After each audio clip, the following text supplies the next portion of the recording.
Well, hello there, everybody. This is a video from my playlist of the 10 best chess moves in history. And now, finally, we have reached the number one. So thrilled to show you this.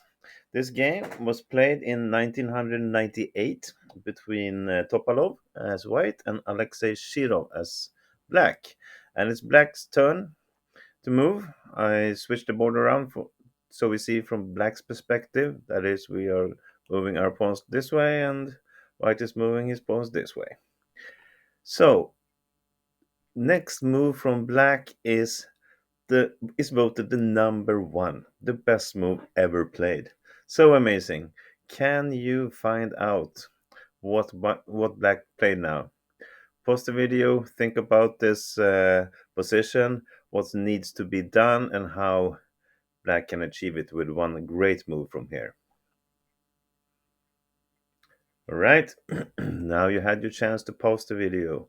I will now show you right away. The move Black did was moving his bishop from f5 to h3. Just look at that. What? This is just amazing. Who could ever find this move? And it turns out, even though Black has two pawns more than white. It's opposite color of the bishops. So this is the only move that wins this game. All other continuations is a draw for black. But this wins. It's so amazing. The idea is, of course, to get the black king more centralized. And now white has to waste tempo to take the bishop. Just so crazy.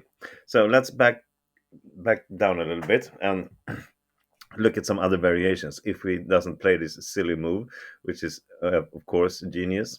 So if white, I mean black needs to move his bishop, so make way for the king. So bishop g4, well, king f2, king f5, king e3, and this is really not getting black anywhere. He can't move, the bishop is out. None of these are especially strong. This pawn is hanging if black leaves the king. So that's not so good. Let's try bishop c2 instead. That's probably better. We will have the same king f2, king f5, uh, king e3. Maybe go back to e4 with the bishop. White can just play g3. The thing is, if black moves towards the pawn, then he will lose his f6 pawn and just exchange these two, and it's even harder for black to do anything. So this is not getting anywhere either. What about this? Is the Stockfish pick? Actually, Stockfish doesn't see bishop h3. He suggests bishop e4.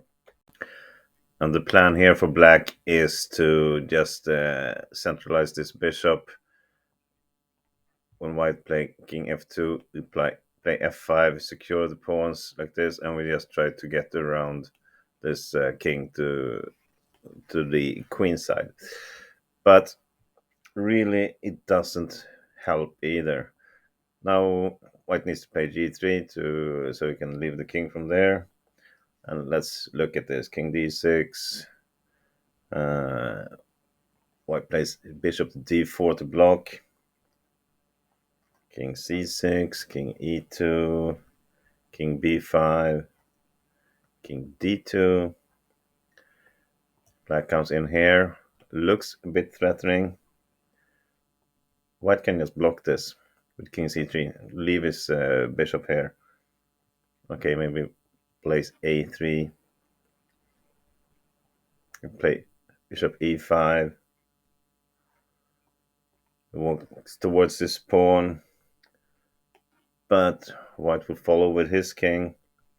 And you see, if black plays his pawn like this, it cannot reach it. He cannot come around with the king, so it's impossible. So he needs to get his king, something like this. But it's really not doing any good, because if the king comes to a2, white can just play king c1 and block here. So we have to go back. And this is really not coming anywhere from here. It is a draw. It's a dead draw. Let's go back and check what happened in the game. So black played bishop to h3. White needs to take this. If it doesn't, he plays king f2, king f5, king f3 to block. Well, black will just sacrifice here anyway and will get the room he needs. So better to take it right away.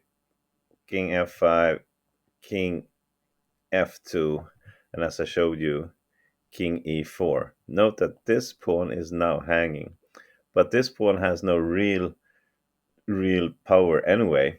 It has, if it doesn't take, then we can move forward, and it will be 3 different pawns threatening to promote. But to stop this double pawn, we only need the pawn on g6. So actually, after king e4, white will take here. He can do other things also. In the game, he played bishop takes f6, but we can look at some options also. So instead of taking, white plays king e2, then black continues with d4 to cut off the bishop. Best move is probably b2. We can go to b4 also. It will be the same variation. Black will continue with d3 check, king d2, and then play f5. Now these 3 pawns is impossible to stop for white. It cannot go anywhere really. All he can do now is just wait to just move this bishop back and forward, something like this, and black will just continue moving his f pawn. Now we will have to go back to e1 with the king, and we can just come closer with our king, a check, then go to d4, checks again, or tries to go here. Then we will come to c3 and just have white to sacrifice his bishop on the d pawn, and the a pawn will win. So check here, but then it's just impossible. Now white king cannot move. He has to guard the f3 pawn. We will get in here with our king and make him sacrifice. So let's go back a little bit here then. As I say, white took on f6. Black played d4 anyway, cut off the bishop from this diagonal, so really get the weapon of a pawn. I played bishop e7.